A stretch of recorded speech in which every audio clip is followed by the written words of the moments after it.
恋爱期间给你点了杯奶茶75，其次外卖140，一套护肤品250，纪念日红包一次200，约会看电影一次50，开酒店一次300。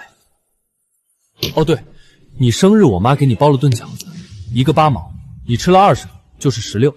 恋爱3年，总计花费我18001块，这些你打算怎么还？还？酒店定金3万，婚前预付款18000，婚纱照尾款6800，订婚3金补差价12000，你妈生日买的金镯子23000，你弟培训费12800，你好意思让我还钱？陆景明，我看今天订婚宴也不用办了，我们就好好算算这笔钱该谁来。订婚宴开席当天，婆婆突然拿出一份订婚协议。淑优啊，订婚宴开席前，趁着大伙儿都在，咱们先把这规矩定一下。这是什么意思？这第1条，女方婚后工资卡交由婆婆统一管理，用于家庭统筹支出。是啊，小佳，钱放在老人手里才稳当嘛。你们年轻人花钱大手大脚没子数的，交给婆婆管最合适。第2条，男方婚前房不加女方名字，避免后续产权纠纷。第3条，彩礼18.8万，女方带回后交由婆婆统一支配。第4条，婚后第1年暂不买车，优先无息借款给弟弟陆景辉买房，金额不低于20万，5年内归还。最后1条，女方婚后尽快备孕，不建议继续加班及频繁出差。你看，阿姨多体贴你。相恋3年，我以为我们在规划未来，原来你们全家在盘算吃绝户。舒瑶，你先看看，我妈也是为了我们好。陆景明，这也是你的意思？也不是那个意思，就是先商量嘛。工资卡上交也是商量，20万借给弟弟买房也是商量。你别一上来就这么冲行不行？今天这么多长辈都在，别让大家下不来台。你们拿这个东西出来的时候，有想过让我下得了台吗？舒瑶，你这话就难听了。我们家景条件不差吧？有房，有稳定工作，人也老实，你嫁过来不吃亏。作为一名财务分析师，我习惯把所有票据和转账记录留存备查。本来只是想备着，以防万一，没想到今天真用上了。你拿什么？账。酒店定金3万，江疏瑶垫付；婚庆预付款18000，江疏瑶垫付；婚纱照尾款6800，江疏瑶垫付；订婚3金补差价12000，江疏瑶转账；赵阿姨生日额外要求的金镯子23600，江疏瑶付款；陆景辉考岗培训费12800，陆景明开口借，江疏瑶转账。你这是什么意思？一家人之间还算这么清楚？你懂不懂规矩？还没成一家人呢，赵阿姨。这是陆景明这2年向我借款和让我垫付的详细记录。江舒瑶，算我求你，你别闹了。我没闹，我只是按你们家的规矩来，钱不能乱放，账不能糊涂。江舒瑶，你别把恋爱说得像做生意一样冷血。2个人在一起谈恋爱，谁还没花过钱？你非要算这么细吗？可以，恋爱支出不算，看电影、吃饭那些烂账我全当捐了。今天只算你明确说过借的，明确借款部分，培训费12800，酒店定金3万，婚配预付款18000，旅行垫款9200，其他零星借款15600，总计85600。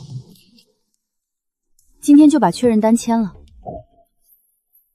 你这个女人太精了，简直是钻进了钱眼里，还没进门就算计我们家钱，真要让你结了婚，这个家还不得被你搬空了？赵阿姨，您刚才理直气壮让我交工资卡的时候，怎么不觉得自己精呢？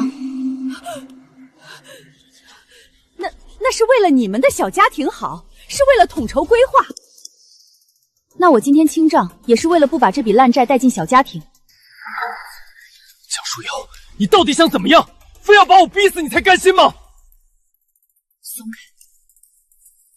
陆景明，我让你松开！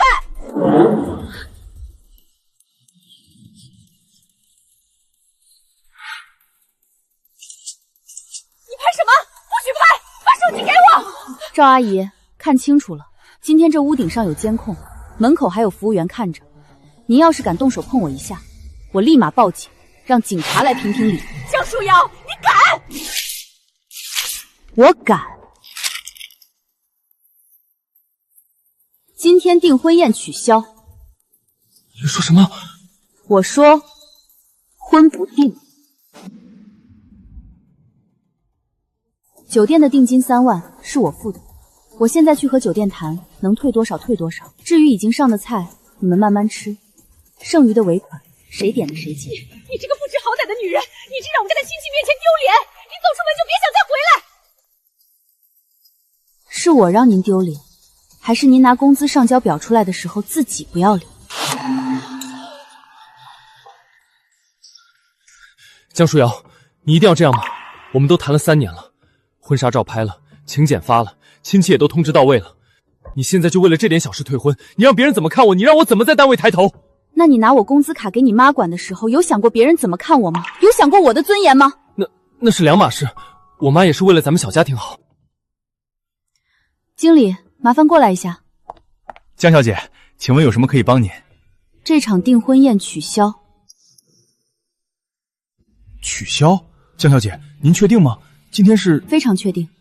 麻烦帮我核一下费用，定金能退多少，已经产生了多少费用，麻烦列一张详细的明细单给我。江小姐，实在不好意思，按照酒店的规定，如果是客户单方面临时取消宴席，定金是不能全额退还的，这个要严格按照合同条款来。按合同，别想拿行规忽悠我，我就是做财务的，对数字和合同最敏感。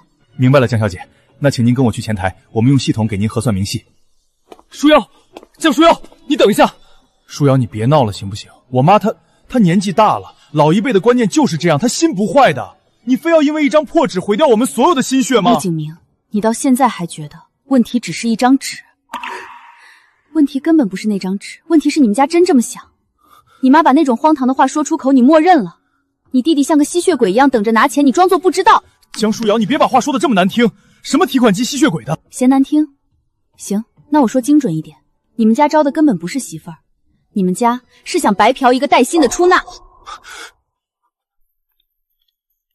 江小姐，这是根据合同初步核算的结果，您过目。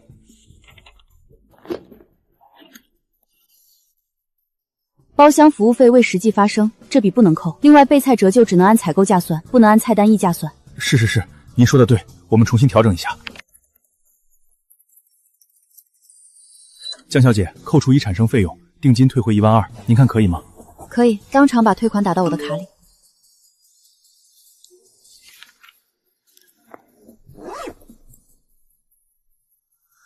为了这12000块钱，你非要当着我的面在这里一分一毫的算，把事情做这么绝。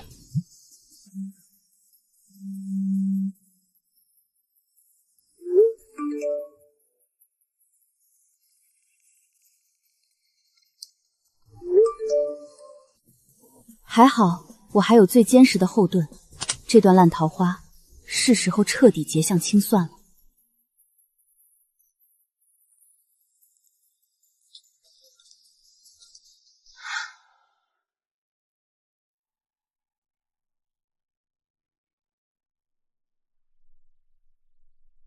江书瑶啊，江书瑶，你还在期待什么？期待一个妈宝男突然觉醒吗？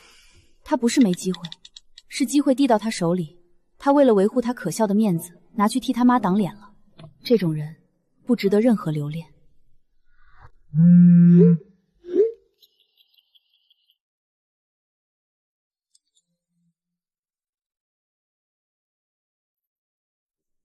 后悔，我最后悔的是没有早点让你写借条。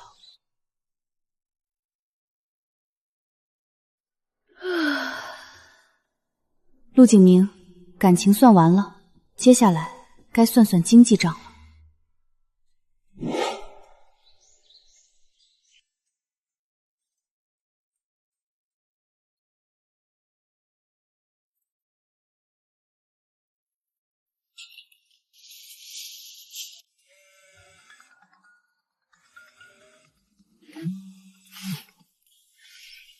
江书瑶，你长本事了是吧？订婚宴上给我们甩脸子！你一个快30的女人，退了婚还有人要吗？你别以为自己多金贵。我们景明有房有工作，脾气又好，想找什么样的黄花大闺女找不到？你真以为离了你，地球不转了？赵阿姨，您骂完了吗？你什么态度？骂完了的话，我们就谈谈正事。陆景明欠我的85600，您打算什么时候还？什么欠你的？你胡说八道什么？你们谈恋爱花的钱也叫欠，那是你自愿倒贴，现在分手了想算后账没门儿。借款记录、转账备注、信用卡贷还明细，我这里都有备份，白纸黑字，清清楚楚。您要是想赖账或者不认这笔钱，我完全可以走法律程序，直接起诉陆景明。你吓唬谁呢？你以为我们老陆家是吓大的？你以为我们家怕你一个黄毛丫头？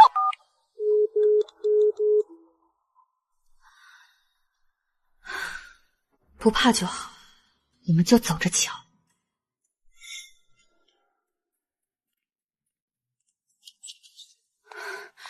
他们一家没再来骚扰你吧？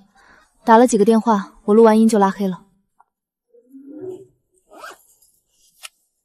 别废话了，开始干活。转账记录、聊天截图、酒店退款单、婚庆合同、金店小票，拖拖发我。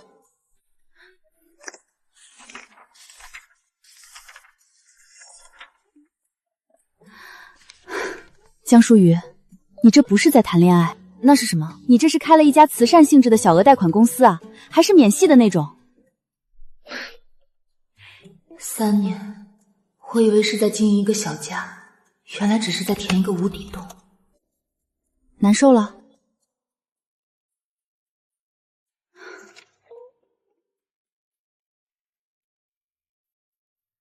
眼泪收一收，今晚我们要把属于你的每一分钱都榨出来。好。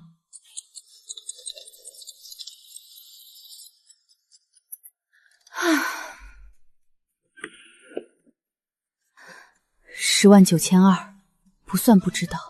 原来所谓的爱情，细碎的从我账户里流出去，能流成这么大一摊怪账。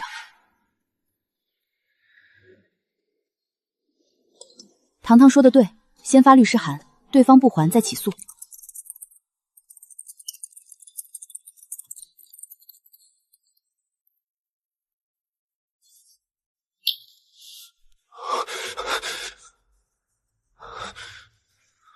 景明，怎么了？满头大汗的。没什么，办公室有点热。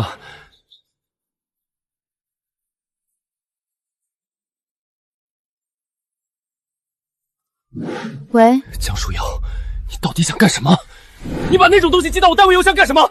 你是不是疯了？你想毁了我吗？我只是在要回属于我的钱。你明知道我们这种单位最忌讳这种经济纠纷，要是被领导看到我的虚线就全完了。陆景明，那你借钱的时候怎么不想想借了是要还的呢？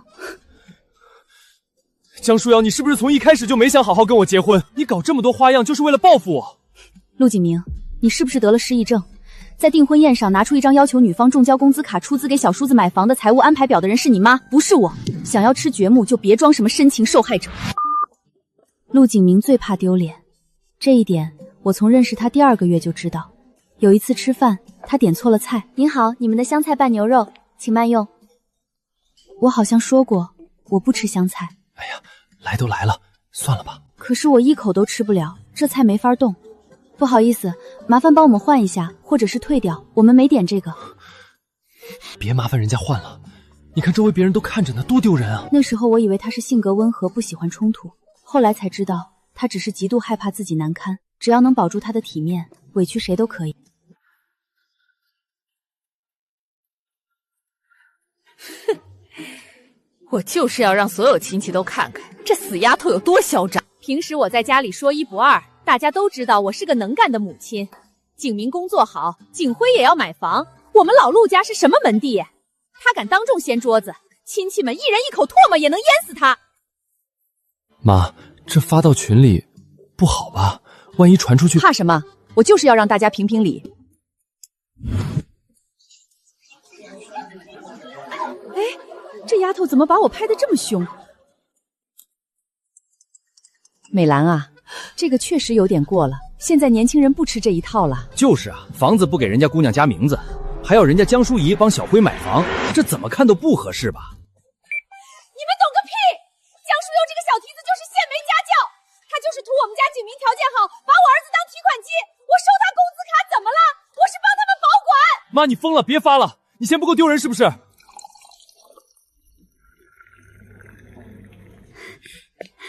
舒瑶，你快看这个，你那准婆婆在家族群里的极品语音，被人给录音截图，直接发到本地论坛去了。今天陆景明还发微信质问我呢，这就发到论坛了。可不是嘛，不仅是论坛，现在连陆景明单位的同事群都传遍了。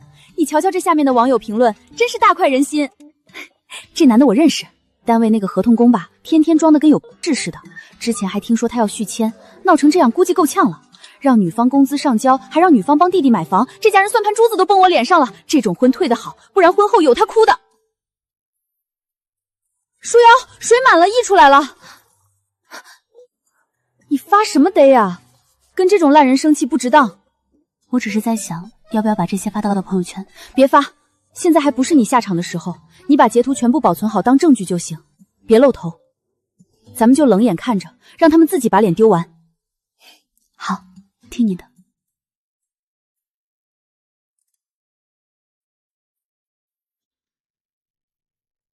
江舒瑶，你到底想怎么样？现在外面都在传我们家的事，那视频是不是你放出去的？你非要毁了我是不是？我妈就是不懂这些，她一个老年人，一辈子在农村土生土长的，你一个读过大学的，非要跟她计较，你还有没有点小辈的教养了？江舒瑶，算我求你，你能不能别再让事情扩大了？我单位领导今天早上找我谈话了。哟，单位的合同工怕丢铁毛板了，真是活该。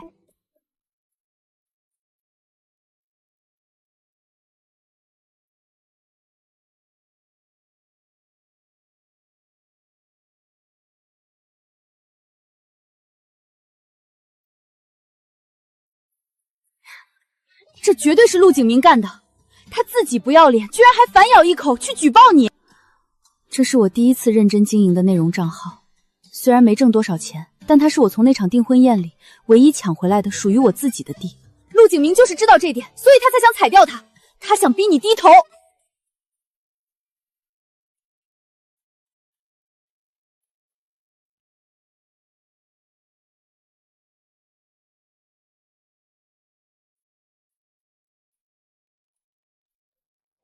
瑶瑶，他不是想谈，他是想让我怕，想让我去求他。那我们怎么办？就这么干看着？做梦！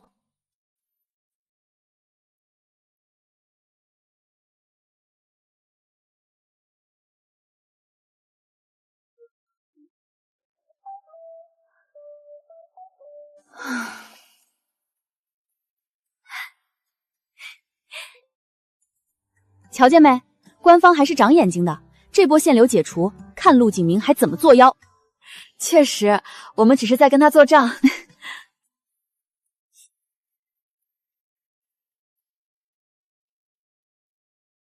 前女友？陆景明那渣男的前女友？这时候找你干嘛？她叫梁切，以前在陆景明朋友圈里互相见过名字，但从没聊过。不好意思，我也是今天才知道你们还没分干净。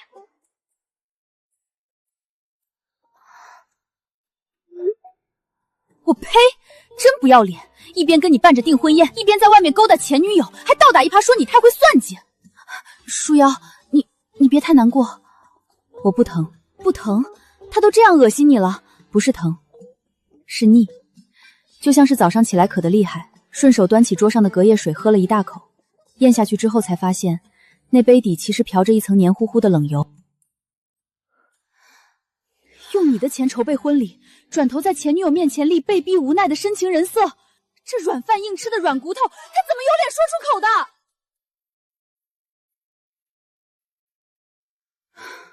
这前女友倒也是个拎得清的，没跟陆景明一起恶心人。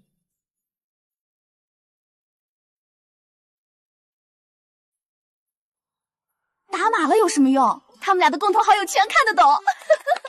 这下陆景明就算浑身是嘴，在朋友圈也彻底烂透了。盯了半天，这缩头乌龟终于憋不住了。舒瑶，别接。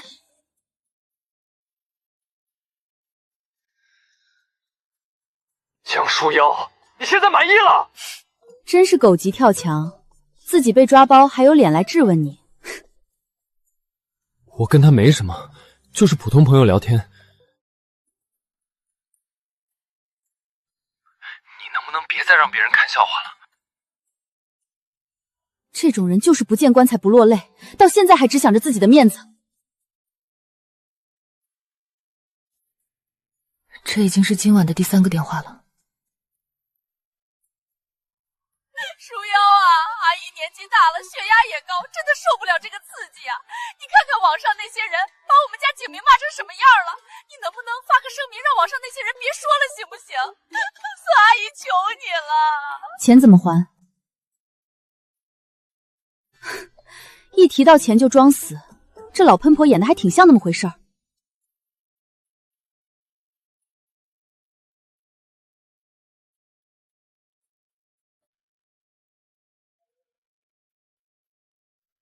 舒瑶啊，阿姨那天也是急了，说话不好听，你别往心里去。你和景明整整3年的感情啊，当初多好啊，不能说散就散了，你说是不是？钱什么时候还？你这孩子怎么3句话不离钱？因为你们家3句话不离我的钱。妈，你还跟他废什么话？买房首付还差20万，就是他之前答应借的那笔，现在全还了，人家售楼处都在催了。你闭嘴！还不是你哥没本事，连个人都哄不住。我不管，反正首付款拿不出来，这房子退了定金也拿不回来，都怪我哥。你给我闭嘴！你个没良心的东西！你哥这些年帮了你多少？怎么了？他们又跟你演什么苦情戏呢？没，他们自己摇起来了。哟，内讧啦！以前他们一家人对外多一致啊。赵美兰在前面冲锋陷阵唱红脸，陆景明在中间装好人扮中立，陆景辉就在后面老老实实等着占便宜。可不是嘛，一家子吸血鬼配合的天衣无缝。现在钱没了，婚退了，连最在乎的脸面也丢尽了，这不，终于开始互相撕咬了。这就叫天道好轮回，活该。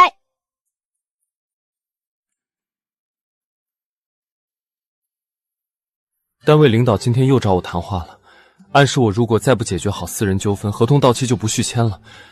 你能不能先撤回律师函？还钱了吗？我手里哪有那么多现钱，全被我妈和小辉套在买房和定金里了，我现在根本拿不出那么多。那就签正式的还款协议。江书瑶，你一定要这样？我们好歹过了3年，你非要把我往死里逼吗？对。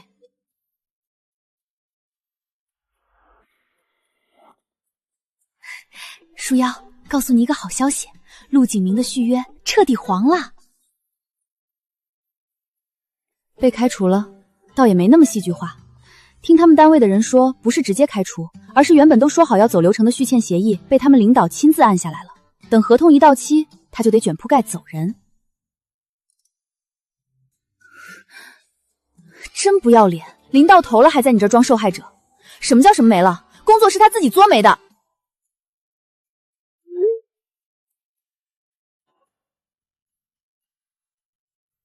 45号，特浓美式好了。45号，迟到了整整20分钟，都这时候了，他居然还要用这种卑劣的手段来拿捏姿态，真是死要面子活受罪。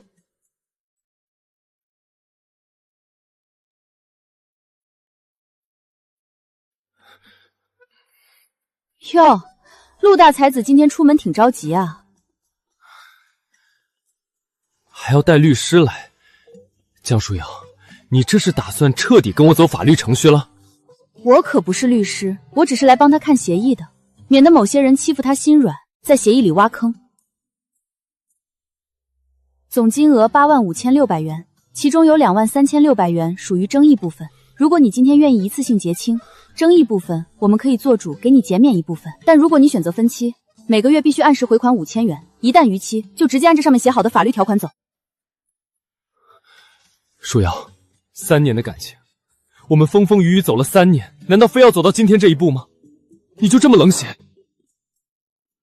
陆景明，你妈在订婚宴上让我交出工资卡的时候，你在一旁附和，说这只是长辈和晚辈之间的商量。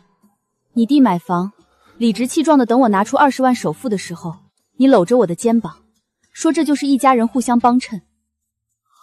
你跟你前女友梁倩在微信里暧昧不清的抱怨我太会算计的时候，陆景明，你有没有想过我们这3年的感情？我以为你会忍。原来你什么都懂，你不是不知道那张安排表有多羞辱，你也不是不知道那些借款本就该还，你只是以为我们连婚纱照都拍了，亲戚朋友也都通知了，你就是觉得女人只要走到了订婚这一步，就会害怕被人议论，害怕丢脸，所以哪怕被你们家踩在泥潭里，也只能打碎了牙齿往肚子里吞。陆景明，你拿我3年的青春和真心做赌注，赌我不敢回头，只可惜你输了。签吧，别把自己弄得更难看。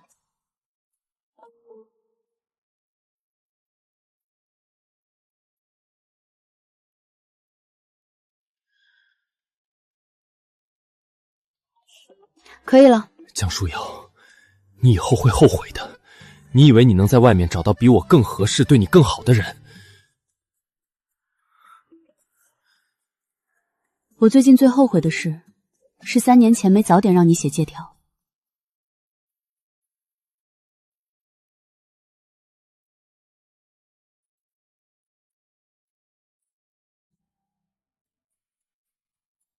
爽吗？不爽，这还不爽？他工作丢了，名声臭了，还背了一屁股债，憋屈成那样。就是账终于平了，那比爽重要。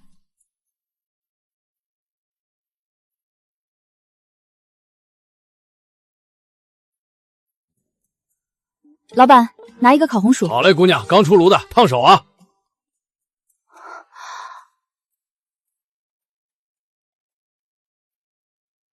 你慢点啊！我说江大小姐，你这好不容易退了婚，庆功宴就吃个这，是不是吃的太朴素了点？退婚又不是中奖，但你活下来了。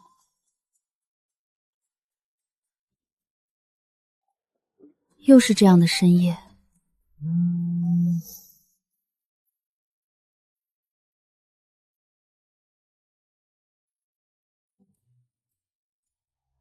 这都第2个月了，陆景明这家伙已经晚了3天没打钱，他是不是想赖账？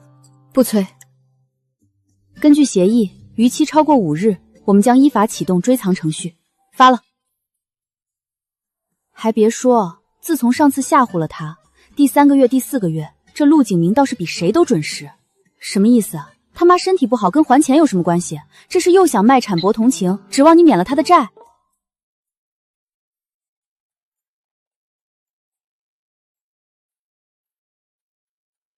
舒瑶，季度分析表做完了，就早点回吧，别太拼了。好，我存个档就走。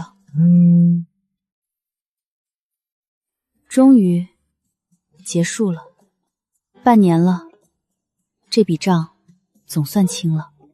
原来放下比坚持更需要勇气。从此两清。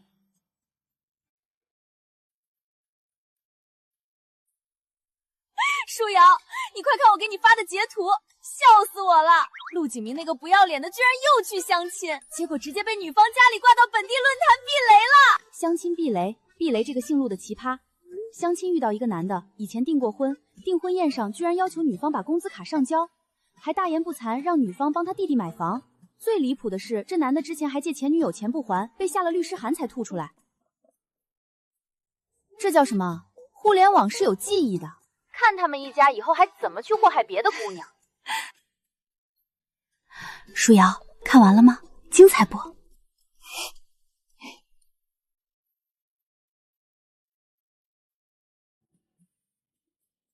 哟，这表格又被翻出来了。他弟买房还差钱，他不会还想找下一个受害者来补窟窿吧？那也得有人愿意当这个冤大头啊！你瞧瞧这评论区，网友丙说：“这种家庭嘎嫁过去当免费保姆兼提款机吗？”网友丁说：“相亲避雷成功，感谢老主救命之恩。”这下他们陆家在本地相亲市场上是彻底烂透了。恶人自有磨练。对，这叫什么？互联网是有记忆的。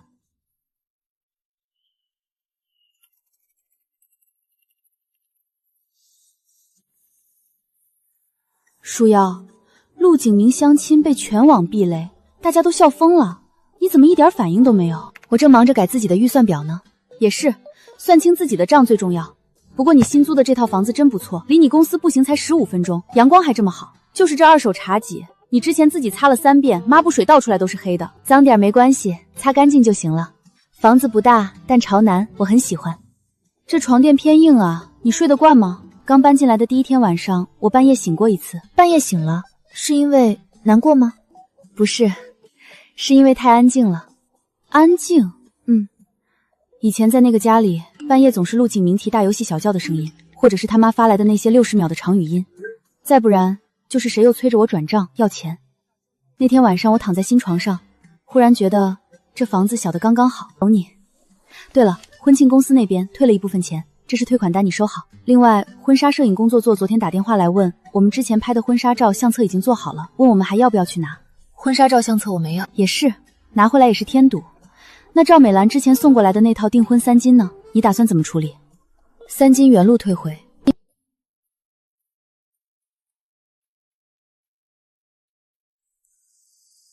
树妖啊，阿姨真的是实在没办法了，才给你打这个电话。景辉相中的那套婚房，售楼处今天下了最后通牒，要是明天再补不起首付款，之前的定金就全部打水漂了，房子也没了。能不能看在跟景明以前整整3年的情分上，把景明之前还你的那些钱先缓一缓，先借给我们急用行不行？赵阿姨，您还记得那张工资剩交表吗？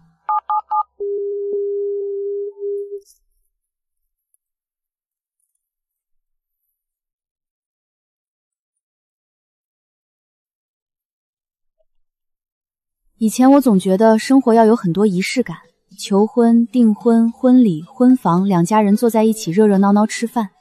现在我发现，一个人吃一份不太好吃的牛腩饭也没什么不好，至少这顿饭是我自己买的。你总算是过上清静日子了。以前在陆家，你吃个外卖、买件衣服，耳边总有消停不下来的碎碎念。是啊，现在搬出来了，再也不会有人在你耳边说你花钱太大手大脚，更不会有人整天追着屁股问你工资卡什么时候交？可不是嘛，这才是人过的日子。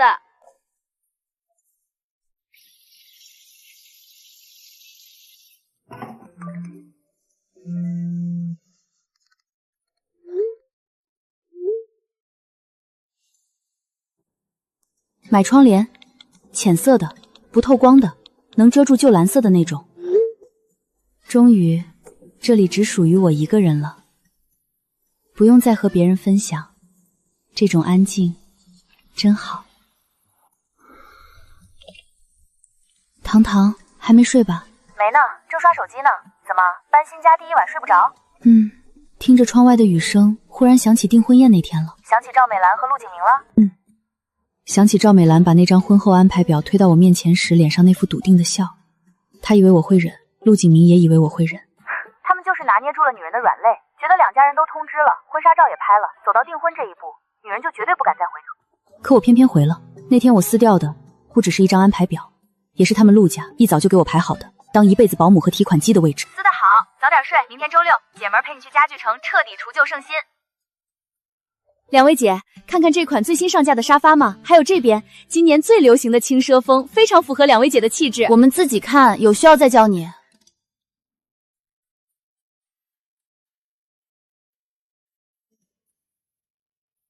就这副吧，姐眼光真好。不过这款我们现在有升级服务，要不要加钱做个蕾丝花边或者挂坠，那样看起来更富贵，更有仪式感。不用。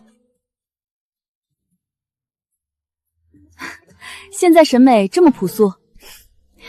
我就想睡个整觉。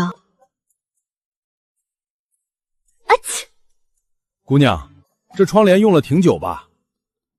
不是我的，换掉就好了。满意吗？满意。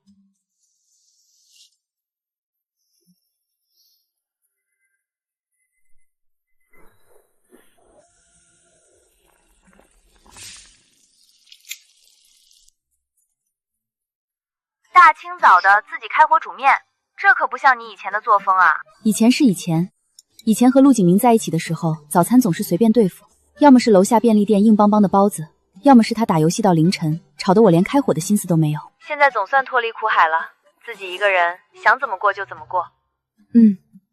现在我会提前1晚买好新鲜的青菜和鸡蛋，我想认真对待每一顿早饭。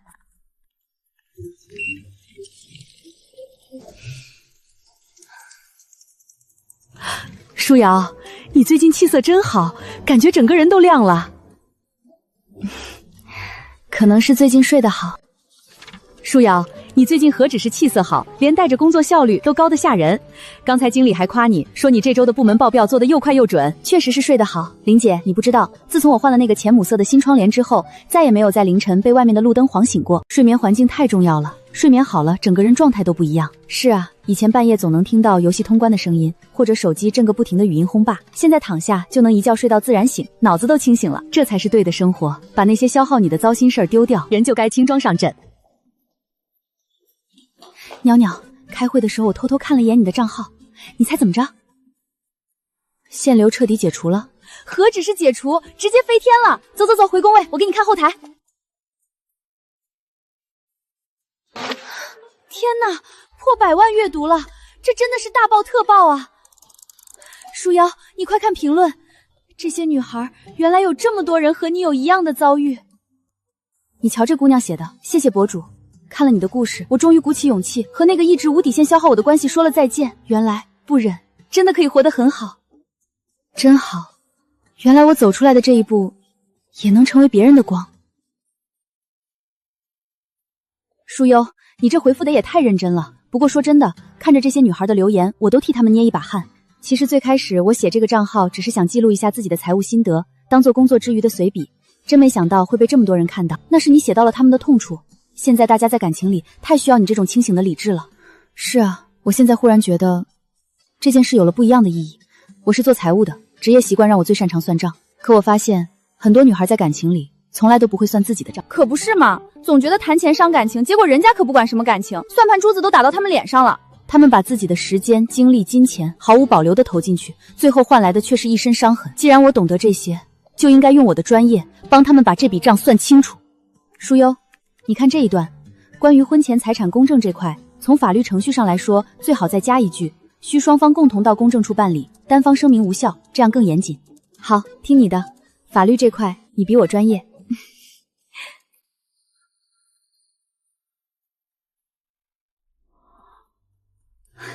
你这篇写的太好了，用最通俗易懂的话，把最复杂的财务纠纷讲得明明白白。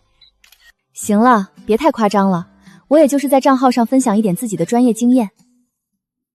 这哪里是经验，这分明是那些在感情里迷失的女孩们的救命指南。对了，我昨天听我妈说，陆景明他们家那边最近消停多了。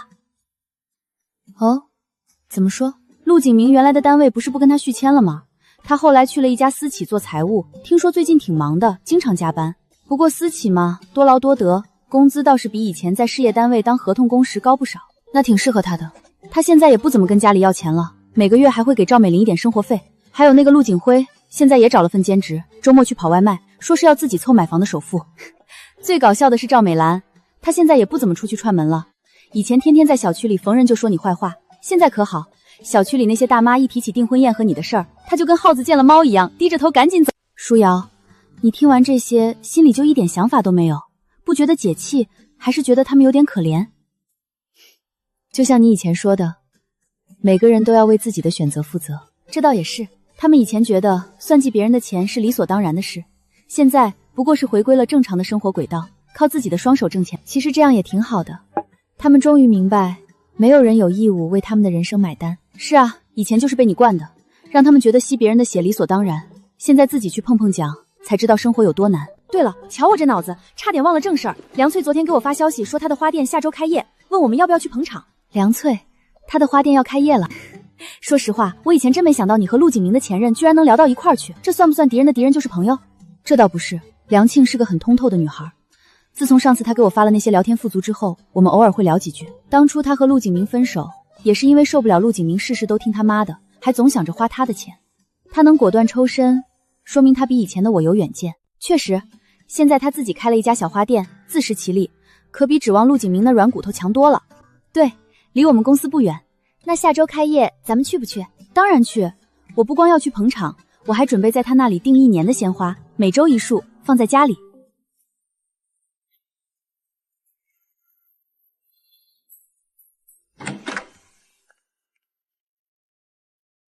舒鱼堂堂，你们真的来了？你们可算来了，先喝口水，随便看看，今天喜欢什么花直接拿，我送你们，算是我开业的福利。那可不行，今天我们是特意来消费捧场的，可不是来白嫖老板娘的。那行，既然你们坚持付钱，我给你们打个8折，谁也别跟我争，再拒绝我可要生气了。那行，沾了淑瑜的光，白得个8折优惠。我直接在你这儿订1年的每周一花，品种就要向日葵和小雏菊，每周一直接送到我公司。对，一码归一码，我也不能落后，我也要订半年的每周一花，我要玫瑰和洋桔梗，必须支持我们梁老板的创业项目。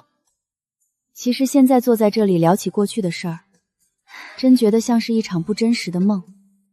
不过说真的，现在想想我还挺庆幸的。庆幸什么？庆幸当初跑得快。对啊，要是当初我没下定决心和陆景明分手，真的傻乎乎的跟他结了婚，现在的日子说不定比书仙你之前还要惨。陆景明那个人看着老实部分脾气好，其实骨子里特别自私，他永远把自己和他的家人放在第一位。是啊，以前我总觉得感情里不能太计较，要大度，要互相包容，可经历这一遭我才发现，包容必须是相互的。要我说，你们俩能及时止损，果断抽身，都是难得的聪明人，不像有些傻女孩，非要撞了南墙，撞得头破血流才肯回头。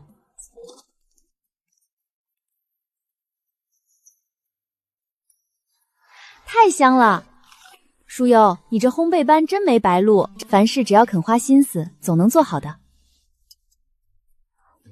这蛋糕绝了，比外面卖的还好吃。哎，我发现你现在不仅能写出100万阅读的女性财务专栏，连生活品质都直线上升。以前我从来没有过这种属于自己的不被打扰的时间。可不是嘛，现在多好，下班学学烘焙，写写书。对了，你跟出版社签约的那本新书准备的怎么样了？大纲和前几章已经发给编辑了，反馈很好。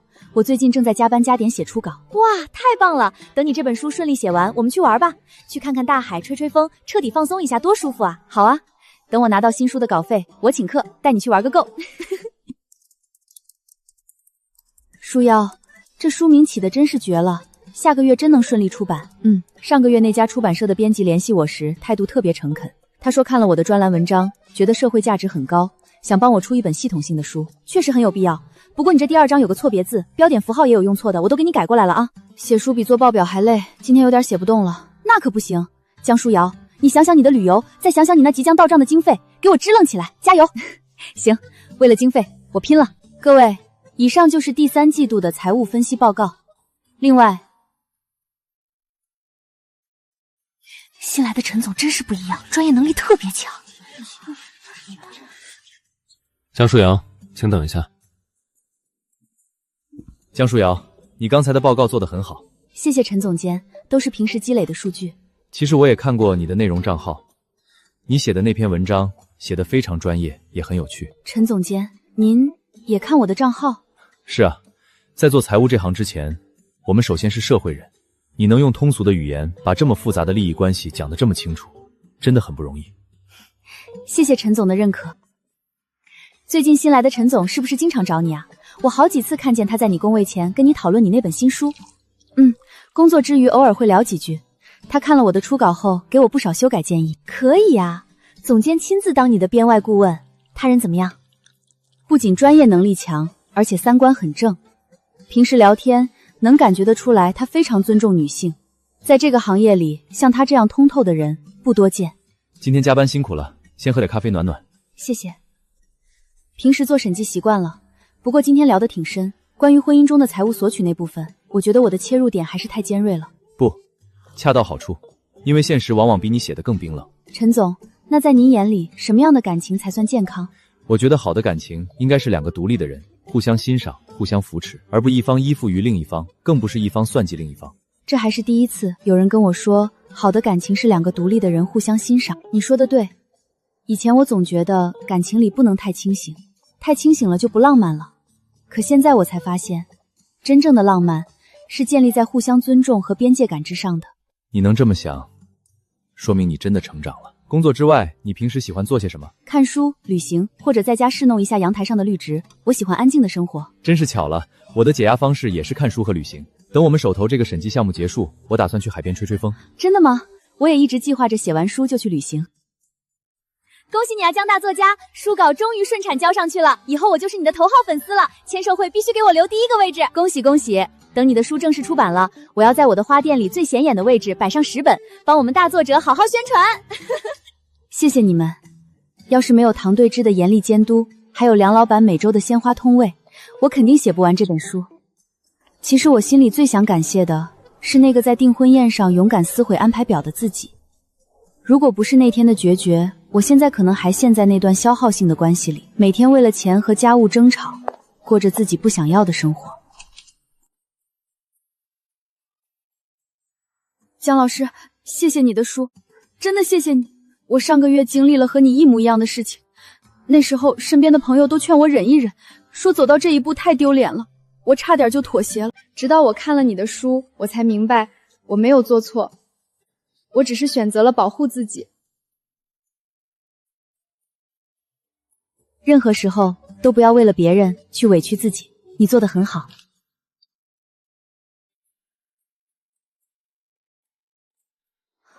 恭喜你，江作家。谢谢你，陈总监。你怎么突然来了？我当然要来支持一下我的作者，而且我也是你的忠实读者。江疏雨，我有件事想跟你说。你说。我喜欢你，我喜欢你的独立，你的清醒，你的善良。我希望能有机会和你一起走以后的路。陈总监，其实这段时间相处下来，我对你也有好感，只是经历了上次订婚宴的事情，我对感情变得很谨慎，不敢轻易开始，我需要一点时间。我可以等，不管你什么时候准备好，什么时候答应，我都在这里，随时配合你的步调。哟，桌上又是一杯热咖啡，陈总监这追求公式真是润物细无声啊。他跟别人不一样，不送那些昂贵虚荣的礼物，也不说甜言蜜语，但我加班到深夜，他会默默陪着我，在微信里陪我聊天解闷，这才是真正过日子的踏实。他这是用实际行动尊重你的边界，从不干涉你，也不要求你为他改变什么。在他身边，我觉得特别安心。等等，你不是不吃香菜吗？我买给糖糖的，他喜欢吃。那我们买点菠菜，晚上给你做最喜欢的菠菜鸡蛋汤。陈云，谢谢你。买把菜谢我什么？谢谢你把我的喜好放在心上。以前有人明明知道我不吃香菜，却为了他自己那点可怜的面子，每次都逼着我将就。在我这里，你永远不需要将就。你的每一个小习惯，我都想认真对待。江疏雨，现在你愿意做我的女朋友吗？我愿意。舒瑶，你这新书卖得这么好，现在又是几十万粉丝的大博主，可不是吗？舒瑶，真为你高兴，都是因为有你们在。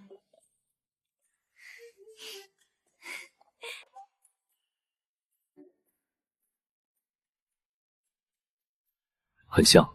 姑娘，尝尝这里的特色。在这住了半个月，每天都是这样散步、看日出、逛古城，我从来没觉得日子可以过得这么慢，这么舒服。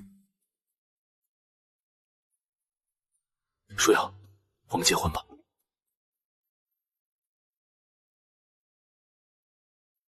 我知道你不喜欢那些复杂的东西，舒瑶，我不会要求你少交工资卡，也不会让你为了家庭放弃自己的事业。我们会有各自的空间，也会一起承担家庭的责任。我想和你组建一个互相尊重、互相扶持的家。我愿意和你一起过以后的日子。